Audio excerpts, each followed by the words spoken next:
Hello, hello, hello, everyone. Today we are mapping a funnel. Soon. Not yet.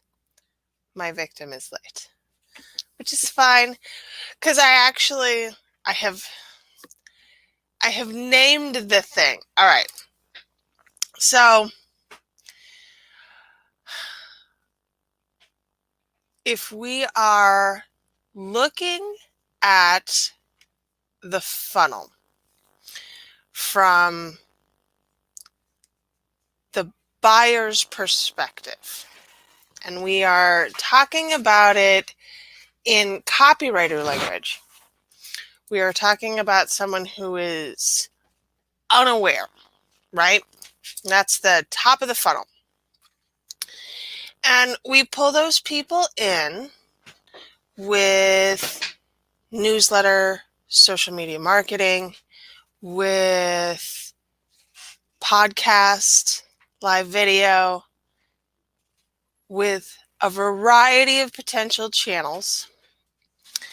And we take the prospect through our nurture sequence to eventually lead to the product, right? Which is the thing that we are selling them. There are an endless number of potential ways that we can attract the prospect, and an endless number of ways we can structure our product. But what's important is that we figure out the most likely pathway to the prospect, and then the best way to strategize our product. Oh, it's one of those not my best lipstick kind of days around here. My children are insane. I'm really glad it's Friday. Okay.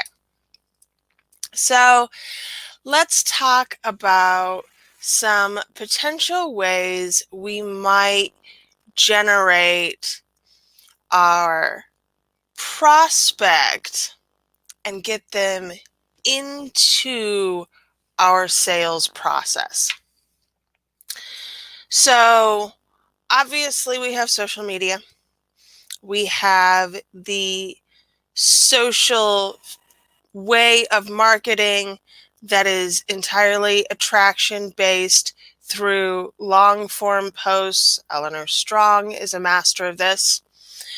We have visualized media through Instagram and Pinterest, and one should never overlook Pinterest as a potential strategy, especially if you are a person of color or otherwise marginalized, because Pinterest is still used to pulling what is most popular. So if you are presenting it with something that is not under the standardized parameters, it's being searched for, but it just doesn't exist in great scale. So if you are entering the market, that gives you a tremendous advantage on Pinterest. Instagram, obviously, visual market. We have LinkedIn, which is the business type market, and I think that's the one that we will be focusing on here. If Chima ever joins us, it's a Friday. We're going wild. Okay. I use my podcast, and I obviously use this channel because even though I don't have a whole lot of YouTube subscribers, I can direct people to it as a medium. I have the ability to share past information with people, so it works out as a client generating activity over time. People have listened to my podcast about kids' movies and cursing, and have found me on Facebook and asked me for work. So never underestimate any of your potential media channels because you just never know. Now, once you've attracted the prospect, we want to spend some time nurturing them and getting them to know who we are and what kind of services we offer and what I don't want that there. Thank you. StreamYard. Thanks, StreamYard. Okay. What the hell was I saying? Right. What we're doing to attract people. Once we've got the prospect, we need to keep them over time. So there are also an infinite number of ways that we can do this. And let's be honest, I use memes. Long-term, memes are an effective strategy for me. I believe Chima will be joining us at some point, and we'll talk about her stuff on LinkedIn. But attraction marketing is always going to be the best way to connect your people to your product. And at the end of the day, that's what we're looking at, is finding and defining who our people are and how to get them to our thing. There's many, multiple, infinite ways that we can do that. But if we focus on one pathway at a time, we are much more likely to drive that success over time. So I've chosen live video. Here we are on live video. I'm just by myself, which has been perfectly enjoyable up till now, except I don't have a funnel to map for you. Okay, so let me pull this out. And I have some stuff. So I can potentially talk this through even without Chima here. She's just not here to defend her good business. Poor thing.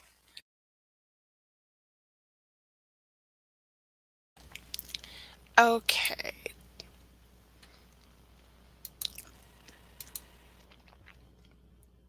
So, okay.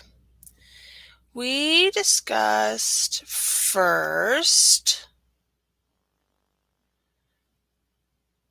her social followers. She's got 2,600 or so on Facebook, 6,000 plus on LinkedIn, 300 on Twitter. Twitter is a cesspool and it should die anyway, and we don't need it. She says her website numbers are shitty, which is terrible when you're an SEO, no? The irony here, of course, is that we're all our own worst barefooted cobbler's children when it comes to these sorts of things. I just built a functional funnel and it's still not fully functional yet. Okay. So traffic sources for Chima on her website, she's got an average of 1.2K users and a session duration of 1 minute and 20 seconds. Oh, hey, that's not bad. They're reading. All right. For time on site.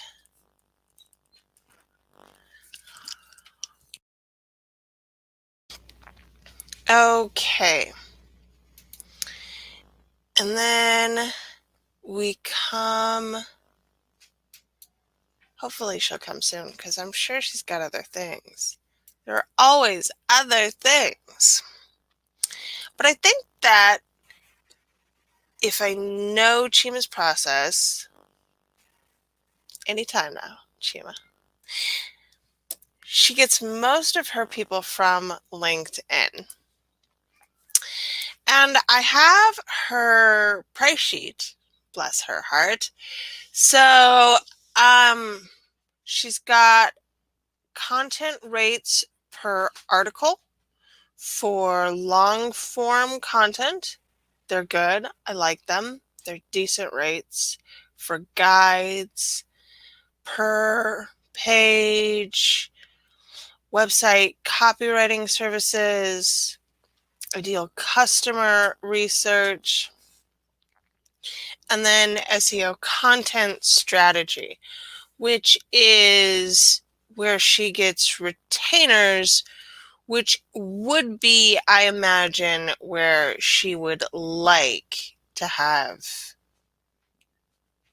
some real serious work set up, because that is where we have the most or the largest charge. But we'll see. Oh, hey, look, she's here. And as soon as she is connected, oh, we're getting there. Technology. It's an amazing thing. Okay. Hello. Hi, Briar. I'm kind of nervous. You are taking apart my website today. That makes me really nervous.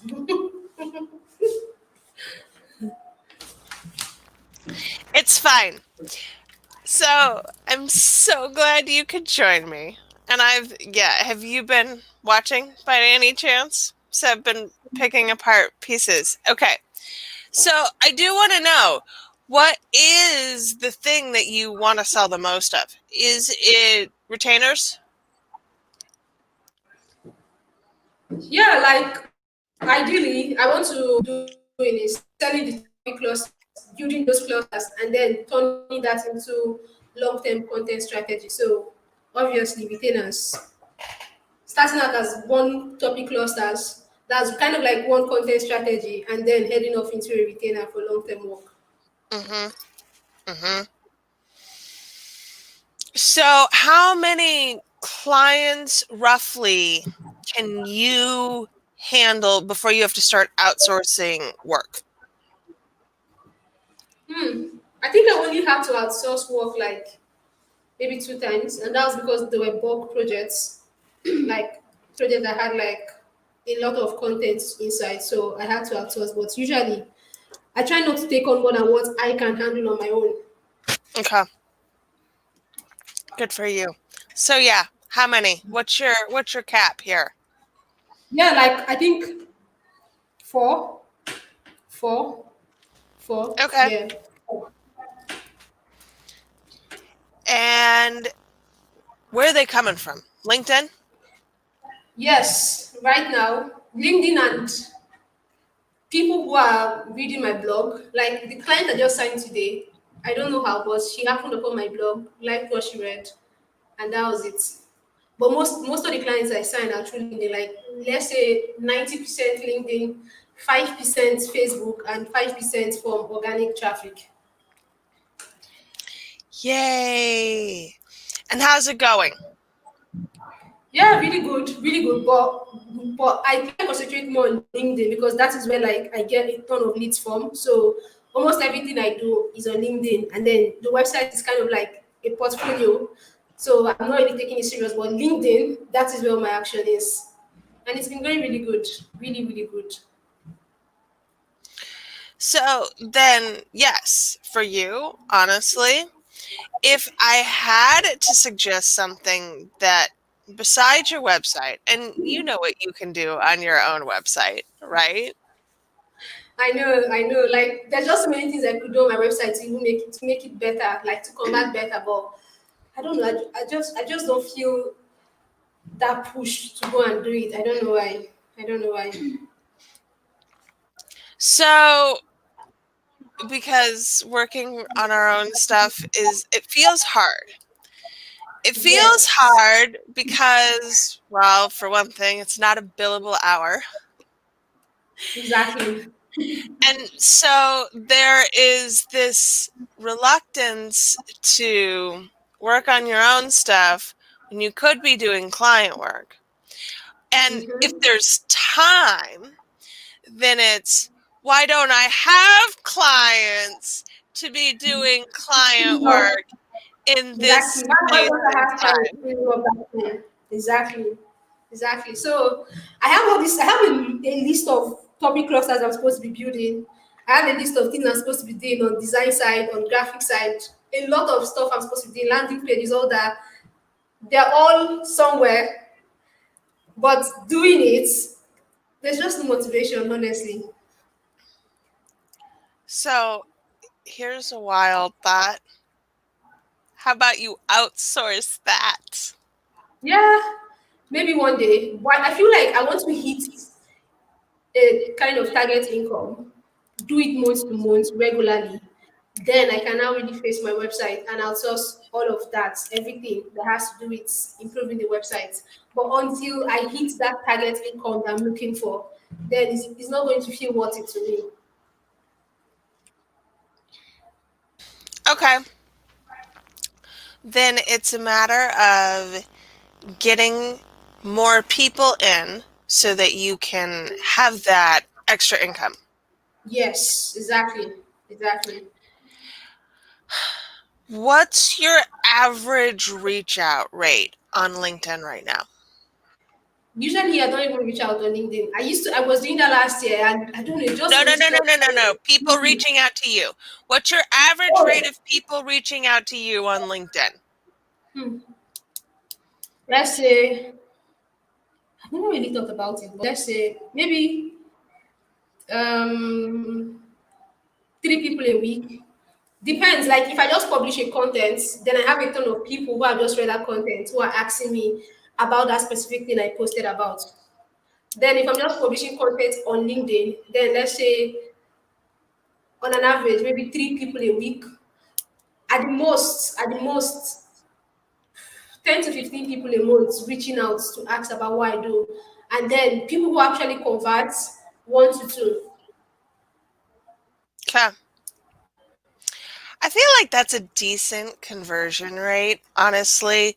I mean, because it's LinkedIn and there is a possibility that when people are reaching out to you, they are expecting lower rates than what you are selling your services for. And that's just a Exactly. reality. Exactly. No, it's true. It's true. Like when they see my content and they're like, "Oh my gosh, she's so good," and okay, maybe I can get a steal and get like a cheaper price because she lives in Nigeria. And then they see my rate sheet and they're like, "Oh, she's not cheap." And you have very few people who are willing to pay that much for a copywriter who lives in Nigeria. That's the truth. Yes, they expect you to be cheap because you are a Nigerian, and I'm sorry, because that's just bullshit. Yeah, yeah, So, yeah. so that's what I think that you need to start being a little more upfront about in your copy. If if the people that you're attracting aren't, I mean, 1 to 2 people is not bad, but you're good at what you do. Your copy is fire. Like, there is absolutely no reason that people reaching out to you because they're reaching out to you shouldn't convert at least 20% of the time, which would be 4 or 5 a month, right? That would be awesome. So then what we're missing for you is clearly defining who those people are and that they can afford your rates. So it's time to start talking about, and look, I don't actually think you're going to have a hard time with this, But it's time for you to start drawing this line in the sand. You're expensive. Your rate is high. Your work is high. See here, this work over here with these case studies that you have published. Don't sell yourself short, because I know you have this stuff. I know you have this stuff. And I know your rate is absolutely warranted. So then it becomes a question of making your people see that your rate is warranted, right? How can you do And that? and by my people, who do you mean? The people that who are reaching out to me? Yes, the people who you want to work with. Yeah, yeah. Honestly, I don't think there's anything else I can do to show people that this is who I am and that I'm not cheap, because I think just by reading my contents, there's no way they're going to assume that someone who writes such good content is going to be cheap. Like, that's insane. That's insane. And my location is already public there. Anybody who's reaching out to me can clearly see that I'm in Nigeria. Very clearly there on LinkedIn, it shows that I'm in Nigeria. So anyone who's reaching out, usually they check out my profile, read my profile, see the reviews, everything, and then they reach out. So I never actually denied that fact. I try to write stories on weekends, and then I detail what it's like living here in Nigeria on LinkedIn. So anybody who is reaching out clearly knows where I'm based. So that much is very, very clear. The issue is bridging that gap of living in Nigeria and then charging as much as people who are living abroad. And if I have to convince somebody that I'm just as good as those who are living abroad, they never end up as clients. It's always those who expect to pay good Mm-hmm. money for coffee, irrespective of location, that always converts. So, again, it's a matter of training. You haven't Yes. trained your people, your audience. And this isn't hard because you're a master of the organic outreach anyway. They're already coming to you.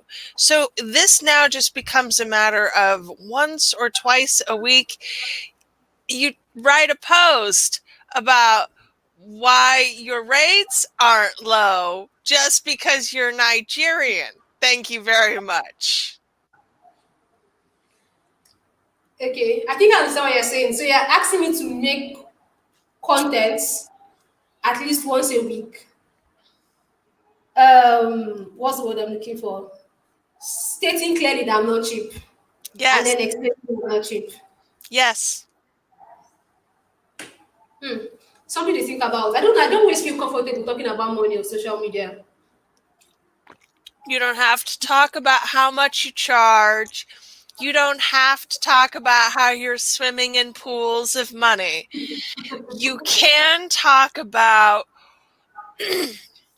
you have an opportunity if you use it correctly.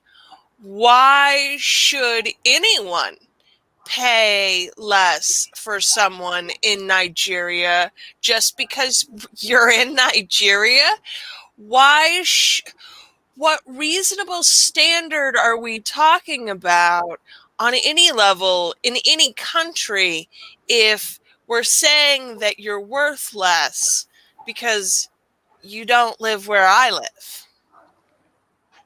You have an opportunity to have that conversation if you would like to have that conversation. And it lends itself very naturally to the reasons why you charge what you charge.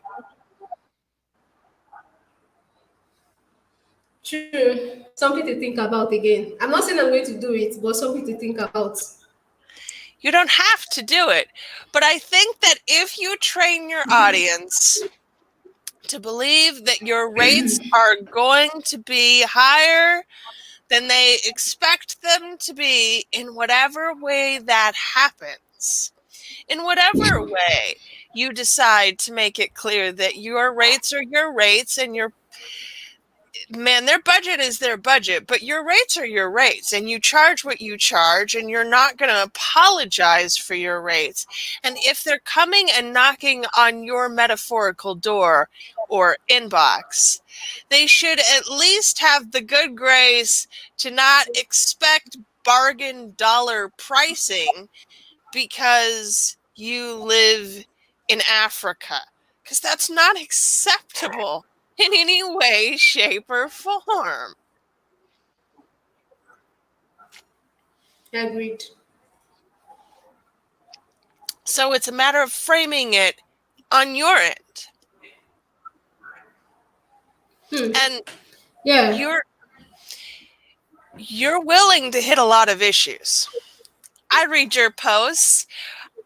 We're friends on Facebook and LinkedIn. I know what you're willing to talk about and what lines you're willing to push. And this is just another. It is unreasonable for people to expect for you to charge less. Yeah, definitely. I can definitely see myself creating content because it still boils down to the fact that generally black people are expected to charge less than white people. Still boils down to that. And then now bring it lower. Black people in Africa are expected to charge way lower. Way And then lower. when I have an African name that people struggle to pronounce, I'm expected to even charge way lower than everybody else. So it's like everything is working against me, and I have to keep like fighting, not really fighting, but explaining myself on why I'm charging like everybody does, which is what content has helped me do to a large extent. Content has helped me set myself up, but there's always that extra move that I can make to explore that conversation and maybe help people open their eyes to see that subconscious bias that they have towards African writers. Mm-hmm. And we'd like them to not have that bias when they contact you. And if they don't, I, Yep, yep. I, I think that if we can eliminate that bias before they even reach out, then you're much more likely to convert at a higher rate because your work speaks for itself. I love and adore and recommend you to everyone because you're very good at what you do. And because you're very good at what you do and your work speaks for itself, there is just absolutely no reason why people shouldn't be willing to pay your price at least half the time. And I say half the time because I'm an eternal optimist. But let's just assume 20% of the time. And if you were converting 5 to 6 people of your potential outreach, then you'd be exactly where you'd want to be, right? Yes, definitely, definitely. If I was converting 5 to 6 people, I wouldn't even need to convert that number every month because usually the project I work on usually take like a couple of months. So I would need to be doing that a couple of times a year and I would still hit my targets. No, the ideal for you, honestly, is to get to a point where you have a wait list so Yeah. that Yes. because if you don't want to outsource the work, which is fine, that's great. SEO is not something that is immediate, so you can set yourself up with a long-term wait list of, oh, I can't get to you right now, but I'll have room in 2 months. Here, I'll put your name on the list and I'll come back to you. Wouldn't that be nice to be able to have a wait list?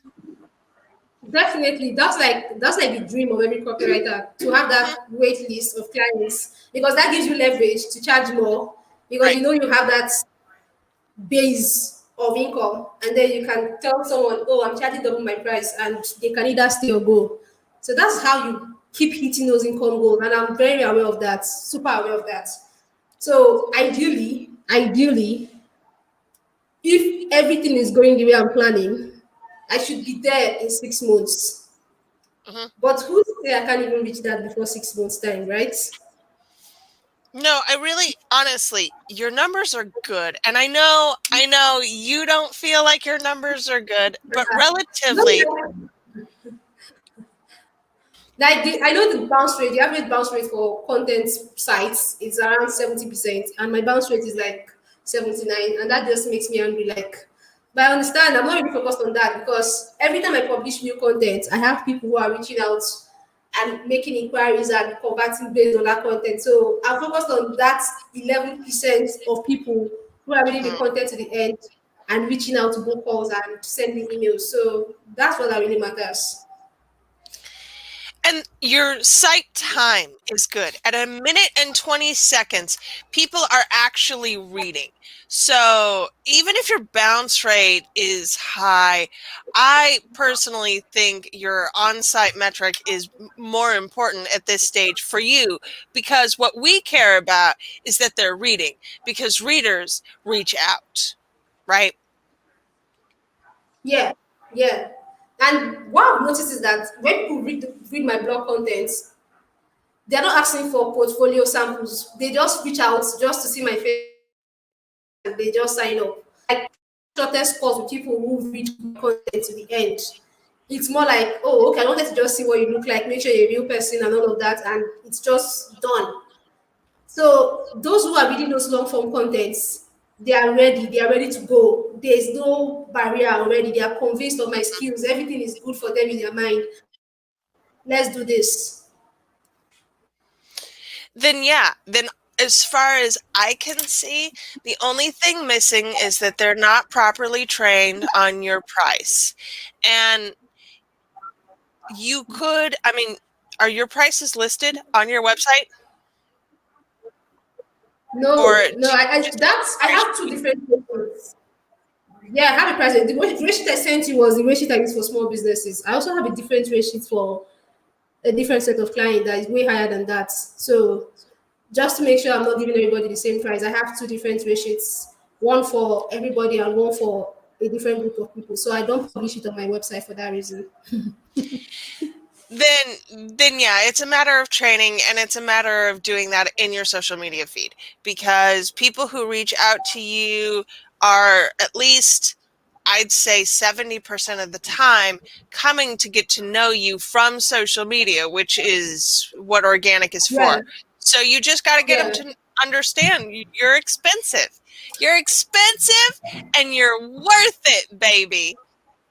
Yeah, like I think this could be a good conversation to have on Twitter because there is no better time than right now to be having this sort of conversation. So maybe I could think of something for next week.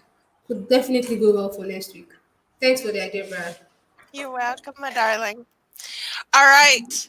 So let me know if you have any questions, and I'm going to be checking in on you in a couple of weeks, and we'll see Yeah, how this goes. those questions I sent you. I sent you some questions. Yeah, there.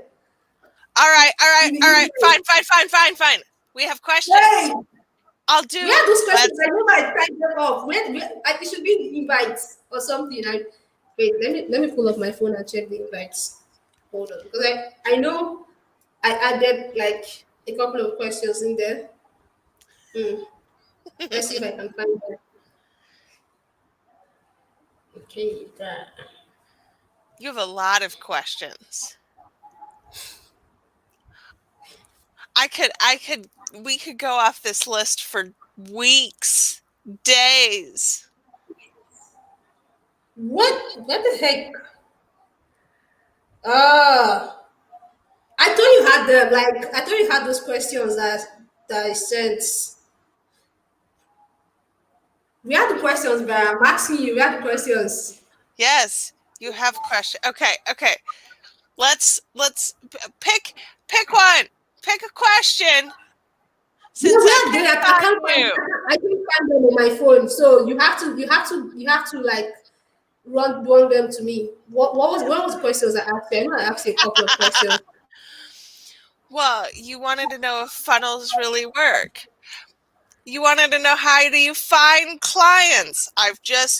You don't need any help finding clients.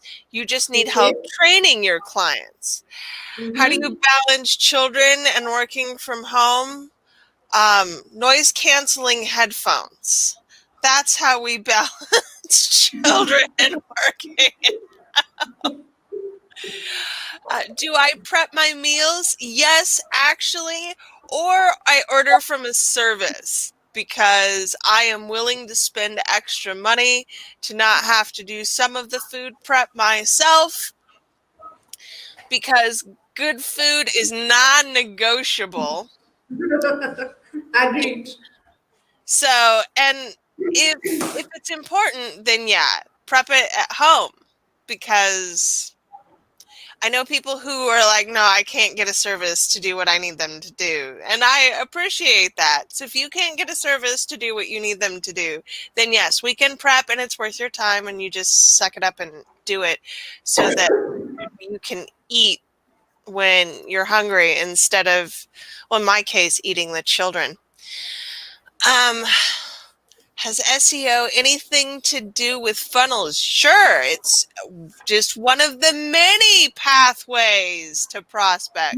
like I've always wondered about that. Like, where's the intersection between SEO and funnels? Like, where do they meet? So, for most people, the ability to get website traffic is, I think, a highly overlooked potential income stream. Whether that's through SEO and Google ratings, whether that's through SEO and Pinterest. And I don't know, do you do any of the visual imagery side with SEO on Pinterest? Or are Yeah, you, yeah. I use Pinterest. It's really good for getting organic traffic. Mhm. Because it's SEO. It still uses keywords. It still uses long tail search. All you have to have is a pretty picture. So SEO is an incredible way, and I think Pinterest is highly overlooked. And I said this before you joined me, I will say it again, especially in minority and marginalized communities, because that shit just doesn't populate heavily on Pinterest yet. So if you're feeding that information to it, you're going to do very, very well. Pinterest, always your friend. Agreed. Okay. Agreed. How Agreed. how do you get clients to drop testimonials and recommend you to other clients? Oh, you ask them. You ask them very nicely. Hey, would you Yeah, mind? I think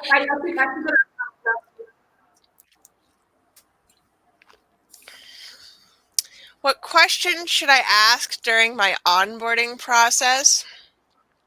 Whatever you feel like you need to know. My onboarding application is 4 pages long. It usually takes people about an hour to fill out. I tell them that they should save it in a separate document, because if they do not, it might get lost and they'll be very, very sad. Most people probably don't need that kind of onboarding, but really, I there are important questions there. I need to know. No, seriously, ask what you need to know. If, in your case, very specifically, you're trying to cultivate a specific response, right? You need to know about what markets they're targeting. You need to know what keywords they are already ranked for, probably what they're trying to capitalize on. So ask all of the questions that you need to ask, and ask them even if your customer's like, you don't need to know that. No, really, I do need to know that. Trust me that I need to know this thing that feels weird to yeah, you. that's always the problem because I have like a two different documents for onboarding, but I always have a trouble getting clients to fill it out. It's like I need all this information, and then they just hate filling forms. So getting them to fill those forms is always like hard work. Automate it. The beautiful part about the application process is that you can automate it, figure out. I don't like all-in-ones, and I generally hate them all. But Dubsado is probably the best of them, and you can put in your application questions, and it'll just keep sending them a reminder. Hey, you haven't answered these. Hey, you haven't answered these. Don't deal with those pokes yourself. Cool. I'll check it out. Yeah, I think that's Um, everything. and podcasts. You wanted to know more about podcasts. So when you're Yeah, pitching I want to apply to your podcast, so like any tips could help. when you're pitching a podcast, make sure you've listened to the podcast, and really that's the only requirement. Like, and that you fit like an ideal guest there. But at this point in time, with your skill level and your expertise, if you know that you want to be on the podcast, you have a reasonably good shot at it simply by citing your skill and your expertise. When you write, I mean, I get pitches for podcast appearances regularly for my kids' movie show, which it's clear that they have never listened to a single episode because we don't have guests. We talk about kids' movies and we swear a lot. They want to come pitch their business shit. I'm like, did you maybe not check out the show? I don't think you checked out the show. Really, all I'm telling you is do your research, write a halfway decent pitch, and I have a thing for that, but you can write a decent pitch, I'm sure. Hey, I'd like to be on your show. This is what I'd like to talk about. This is what it will be. This is the benefit for your audience. That's all you need Yeah, to do. You yeah, sounds you good. you know how to write those letters. Write that email and format it once really well, and then just customize it for all of your appearances. Noted. Thank Okay? you. All right, my darling. Well, this has been Bye. fun. Thank you for coming. Yeah, Thank you for letting me yeah. pick you Thank you apart. for having me. And I will be in touch, and we will see if being more upfront about your worth gets you people who are willing to pay you what you're Yeah, worth. I'll Okay? check back with you on that and see how that works. Okay. Talk to you soon. All right. Bye bye. Bye.